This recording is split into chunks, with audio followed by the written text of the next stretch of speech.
ذاکر عباسی فاضل جامع Banuri town Karachi channel کو subscribe دانی سب کہہ دے رحمت اللہ علیہ رحمت واسعہ۔ شیخ عبد القادر جیلانی رحمت اللہ علیہ فرماتے ہیں کہ رمضان المبارک کی جتنی بھی فضائل اور مناقب حدیث مبارکہ کے اندر آئے ہیں ان کو اگر ایک طرف رکھ دیا جائے، صرف رمضان المبارک کے نام پر غور کریں تو رمضان المبارک کے اس لفظ اور نام کے ایک ایک حرف سے اس کی عظمت تبکتی ہوئی آپ کو نظر آئے گی۔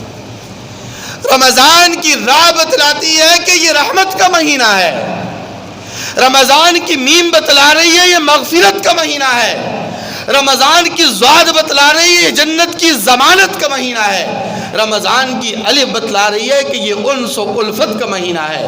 رمضان کا نون بتلا رہا ہے کہ یہ نورانیت کا مہینہ ہے۔ شیخ عبد القادر جیلانی یہ بات سمجھانا چاہتے ہیں کہ اگر تم اللہ کی رحمت چاہتے ہو، اپنے گناہوں کی مغفرت چاہتے ہو،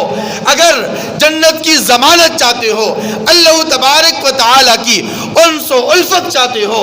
اپنے دل و دماغ میں ایمان کی نورانیت چاہتے ہو، رمضان المبارک کے مہینے کا احترام کرو، رمضان کے تقدس کو سامنے رکھ کر رمضان المبارک کے مہینے کے روزے رکھو، عبادات کا اہتمام کرو، اللہ تمہیں یہ ساری چیزیں عطا فرما دیں گے۔ رمضان یہ رمز سے ہے، رمز، اور رمز کا معنی عربی لغت میں جلانے کے معنی میں آتا ہے، اور رمضان کو رمضان اس لیے کہتے ہیں کہ اس میں انسان کے گناہ جل جاتے ہیں، اس لیے یہ رمضان المبارک کا مہینہ رمضان ہے۔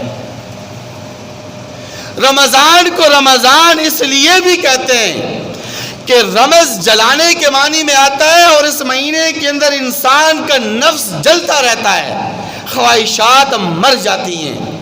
خواہشات دب جاتی ہیں، اس لیے اس کو رمضان المبارک کا مہینہ کہا جاتا ہے۔ رمضان رمز سے ہے، اور اس کو رمضان اس لیے کہا جاتا ہے کہ اس مہینے کے اندر شیطان اور ابلیس کو ہتھ کڑیوں کے اندر مقید کر کے زنجیروں سے باندھ کر جہنم کی آگ میں پھینک دیا جاتا ہے، اور وہ جہنم کی آگ میں جلتا رہتا ہے، اس لیے رمضان کو رمضان کہتے ہیں۔